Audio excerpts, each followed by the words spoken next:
শুভরাত্রি বন্ধুরা, সবাই কেমন আছেন? আজকে রাতে খাবারের জন্য মুরগির মাংস রান্না করতে আছে।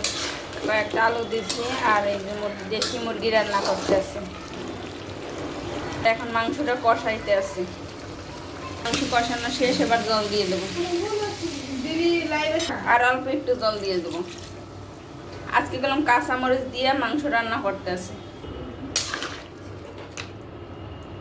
মাংসতে সোমবার দিয়ে রান্না করবো, তাই তেলের উপর জিরে এই মাংসের ভিতরে তেলটা দিয়ে দেবো।